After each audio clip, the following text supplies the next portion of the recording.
আসসালামু আলাইকুম। দুপুরের শীর্ষ সংবাদে স্বাগত জানাচ্ছি আমি সুমনা সুমা। বন্যা পরবর্তী ত্রাণ বিতরণ ও পুনর্বাসনে কাজ চলছে, অর্থমন্ত্রী। দেশে মেধাবী তরুণ তরুণীর অভাব নেই, কিন্তু অনেকেরই বড় বাধার মুখোমুখি হতে হয়, জাইমা রহমান। চট্টগ্রাম বিভাগে এইচএসসি পরীক্ষা অনির্দিষ্টকালের জন্য স্থগিত।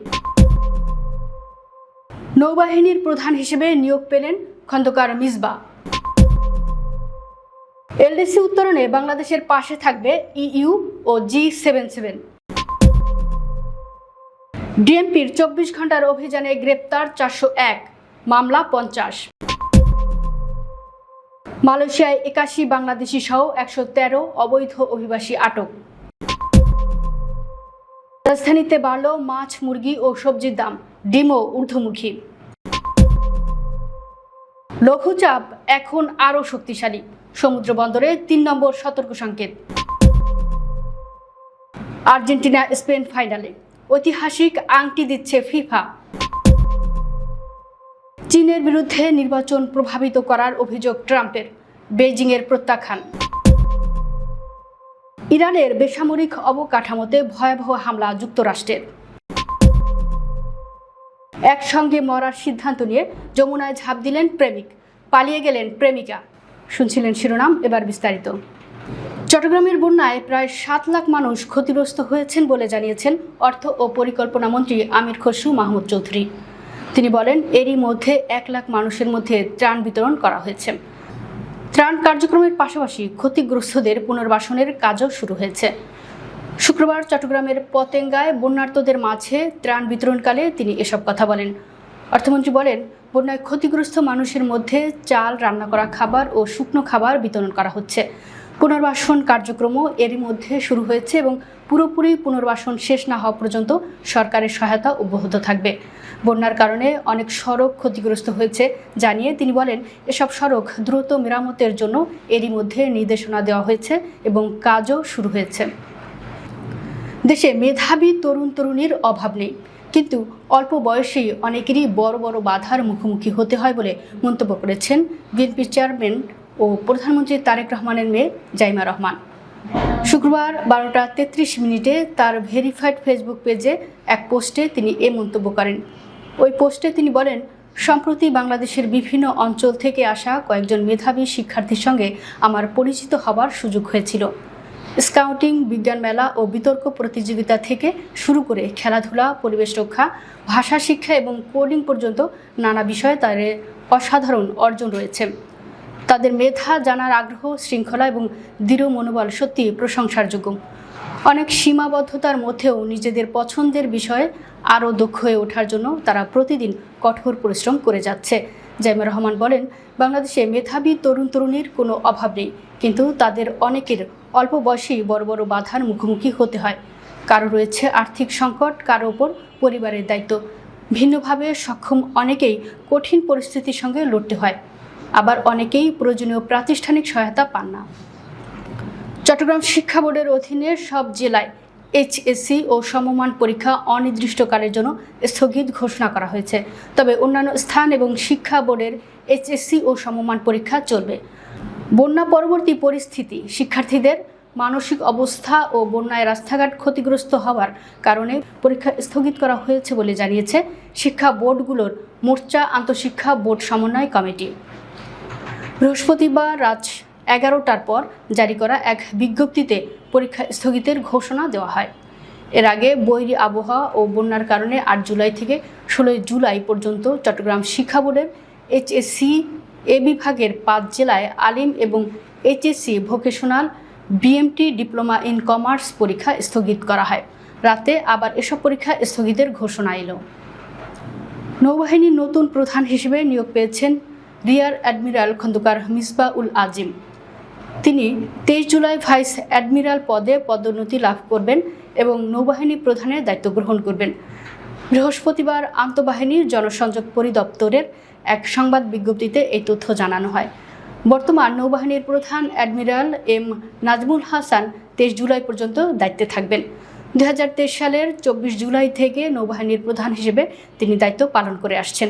চৌকস নৌবাহিনী কর্মকর্তা মিসবাহ উল আজিম 1987 সালের 1 জানুয়ারি বাংলাদেশ নৌবাহিনীতে যোগ দেন। বাংলাদেশ নৌবাহিনীর নিজস্ব ব্যাচ 87 এর জ্যেষ্ঠতা ও মেধা উভয় তালিকাতেই তিনি প্রথম স্থান অর্জন করেন।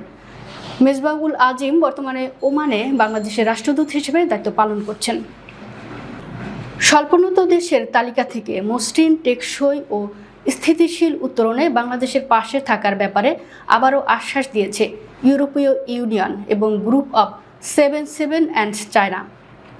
জাতিসংঘ সদর দপ্তরে বাণিজ্যমন্ত্রী খন্দকার আব্দুল মুক্তাদিদের সঙ্গে ইউরোপীয় ইউনিয়নের প্রতিনিধি দলের প্রধান রাষ্ট্রদূত স্টাভ্রোস ল্যামব্রিনিডিস এবং G77 অ্যান্ড চায়নার চেয়ারম্যান ও জাতিসংঘে উরুগুয়ের স্থায়ী প্রতিনিধি রাষ্ট্রদূত লরা দুপুই ল্যারেসের সঙ্গে পৃথক বৈঠকে এর সমর্থন পুনর্ব্যক্ত করা হয়। শুক্রবার বাণিজ্য মন্ত্রণালয়ের পাঠানো এক সংবাদ বিজ্ঞপ্তিতে এসব তথ্য জানানো হয়েছে। রাজধানীতে ঢাকা মেট্রোপলিটন পুলিশের নিয়মিত অভিযানে গত 24 ঘন্টায় 401 জনকে গ্রেফতার করা হয়েছে। এ সময় বিভিন্ন থানায় 50টি মামলা দায়ের করা হয়েছে। শুক্রবার ডিএমপির মিডিয়া অ্যান্ড পাবলিক রিলেশনস বিভাগের অতিরিক্ত উপ পুলিশ কমিশনার নিয়াজ মেহেদি এসব তথ্য জানান। নিয়াজ মেহেদি জানান, গ্রেপ্তার হওয়াদের মধ্যে রমনা বিভাগে 44 জন, লালবাগ বিভাগে 26 জন, ওয়ারী বিভাগে 42 জন, মতিঝিল বিভাগে 41 জন, তেজগাঁও বিভাগে 31 জন, মিরপুর বিভাগে 119 জন, গুলশান বিভাগে 47 জন ও উত্তরা বিভাগে 38 জন গ্রেপ্তার হয়েছেন। এছাড়া গোয়েন্দা বিভাগ 13 জনকে গ্রেপ্তার করেছে। মালয়েশিয়ার পাহাং রাজ্যের হাবু এলাকায় একটি নির্মাণাধীন বহুতল ভবন প্রকল্পে চিরুনি অভিযান চালিয়ে 81 জন বাংলাদেশি সহ মোট 113 জন অবৈধ অভিবাসীকে আটক করেছে দেশটির অভিবাসন বিভাগ। বৃহস্পতিবার দুপুর 2টা থেকে শুরু হওয়া এই বিশেষ অভিযানে 145 জনের কাগজপত্র যাচাই করার পর বিভিন্ন অভিবাসন আইন লঙ্ঘনের দায়ে তাদের আটক করা হয়। এদের মধ্যে বিভিন্ন অভিবাসন আইন লঙ্ঘনের অভিযোগে 113 জনকে আটক করা হয়। আটকদের মধ্যে 81 জন বাংলাদেশি, 29 জন ইন্দোনেশীয়, 2 জন নেপালি এবং 1 জন মিয়ানমারের নাগরিক। তাদের মধ্যে 107 জন পুরুষ ও 6 জন নারী। অভিবাসন বিভাগ জানিয়েছে আটক ব্যক্তিদের বিরুদ্ধে মামলা করা হয়েছে। বৃষ্টি ও জলাবদ্ধতার কারণে কৃষি জমির ক্ষতি, খামার থেকে পণ্য পরিবহনে বিলম্ব এবং পরিবহন ব্যয় বৃদ্ধির প্রভাব পড়েছে বাজারে। সরবরাহ সংকটের কারণে সবজির পাশাপাশি মাছ, মুরগি ও কাঁচা মরিচের দামও বেড়েছে। একই সঙ্গে ডিমের দামও কিছুটা বৃদ্ধি পেয়েছে। শুক্রবার ঢাকার রামপুরা, বাড্ডা, জোয়ার সাহারা, কাঁচা বাজার সহ বিভিন্ন বাজার ঘুরে দেখা গেছে গত এক সপ্তাহে আগেও 40 থেকে 60 টাকার বিক্রি হওয়া অনেক সবজির দাম বেড়ে 60 থেকে 80 টাকায় পৌঁছেছে। শ্রাবণের দ্বিতীয় দিনের বৃহস্পতিবার সারা দেশে বৃষ্টি কিছুটা কম হয়েছে। সবচেয়ে বেশি হয়েছে সিলেটে 35 মিলিমিটার। তবে শুক্রবার সকাল থেকেই রাজধানী ঢাকা সহ দেশের বেশিরভাগ অঞ্চলে আকাশ রয়েছে মেঘাচ্ছন্ন। আবহাওয়ার পূর্বাভাস অনুযায়ী মৌসুমি বায়ু আর বঙ্গোপসাগরে সৃষ্ট লঘুচাপটি শক্তিশালী হয়ে ওঠায় দেশের 8 বিভাগে বৃষ্টি হতে পারে। কোথাও কোথাও ভারী বৃষ্টির সঙ্গে বজ্রপাতেরও সম্ভাবনা রয়েছে। এসব কারণে দেশের সমুদ্র বন্দরগুলোকে 3 নম্বর সতর্ক সংকেত দেখাতে হবে। আবহাওয়া অধিদপ্তরের তথ্য অনুযায়ী উত্তর পশ্চিম বঙ্গোপসাগর ও তৎসংলগ্ন উত্তর ওড়িশা, পশ্চিমবঙ্গ উপকূলীয় এলাকায় বিরাজমান লঘুচাপটি ঘনীভূত হয়ে সুস্পষ্ট লঘুচাপ আকারে একই এলাকায় অবস্থান করছে। আবহাওয়া অধিদপ্তর জানিয়েছে, রংপুর, ময়মনসিংহ, খুলনা, বরিশাল, চট্টগ্রাম ও সিলেট বিভাগের অনেক জায়গায় এবং রাজশাহী ও ঢাকা বিভাগের কিছু কিছু জায়গায় অস্থায়ীভাবে দমকা হাওয়া সহ হালকা থেকে মাঝারি ধরনের বৃষ্টি অথবা বজ্রবৃষ্টি হতে পারে। 2026 ফুটবল বিশ্বকাপে নতুন অনেক কিছু দেখেছে ফুটবল ভক্তরা। হাইড্রেশন ব্রেকের পাশাপাশি মাঠে অভিনয়ের কারণে কার্ড দেখা থেকে অনেক কিছু। এবার ফাইনালেও থাকছে চমক। শিরোপা নির্ধারণী ম্যাচে বিশেষ আংটি দিচ্ছে বিশ্ব ফুটবলের নিয়ন্ত্রক সংস্থা ফিফা। রোববার নিউ জার্সির মেটলাইফ স্টেডিয়ামে আর্জেন্টিনা স্পেন ফাইনাল দিয়ে পর্দা নামবে বিশ্বকাপের 23তম আসরের। চ্যাম্পিয়ন দলকে আইকনিক বিশ্বকাপ ট্রফি ও মর্যাদাপূর্ণ স্বর্ণপদকের পাশাপাশি দেওয়া হবে বিশেষভাবে তৈরি চ্যাম্পিয়নশিপ রিং। ফিফার কোনো প্রতিযোগিতার ইতিহাসে এবারে প্রথমবারের মতো চ্যাম্পিয়ন দল পাচ্ছে এমন আংটি। 2026 বিশ্বকাপ ফাইনালের ঐতিহাসিক চ্যাম্পিয়নশিপ রিং বানানো হয়েছে। সরাসরি 2026 সালের বিশ্বকাপকে স্মরণ করে তৈরি করা হয়েছে। এর মধ্যে 30টি আংটি চ্যাম্পিয়ন ফুটবলার ও প্রতিনিধিদের দেওয়া হবে।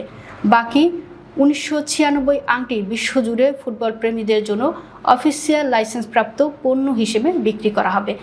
এতে করে সমর্থকরা 2026 ফিফা বিশ্বকাপের একটি অনন্য স্মারক নিজেদের সংগ্রহে রাখতে পারেন। 2020 সালের মার্কিন প্রেসিডেন্ট নির্বাচনে চীনের হস্তক্ষেপের অভিযোগ তুলেছেন যুক্তরাষ্ট্রের প্রেসিডেন্ট ডোনাল্ড ট্রাম্প। তার দাবি, চীন যুক্তরাষ্ট্রের নির্বাচনী তথ্য সংগ্রহ করেছে এবং দেশটির নির্বাচন ব্যবস্থা বড় ধরনের সাইবার ঝুঁকিতে রয়েছে। তবে এই অভিযোগ অস্বীকার করেছে বেজিং। সম্প্রতি হোয়াইট হাউস থেকে দেওয়া এক ভাষণে ট্রাম্প বলেন, 2020 সালের নির্বাচনকে ঘিরে চীন যুক্তরাষ্ট্রের ইতিহাসে সবচেয়ে বড় নির্বাচনী তথ্য সংগ্রহের ঘটনা ঘটিয়েছে বলে তিনি মনে করেন। তার দাবি, এর মাধ্যমে প্রায় 26 কোটি মার্কিন ভোটারের তথ্য অবৈধভাবে সংগ্রহ করা হয়েছে।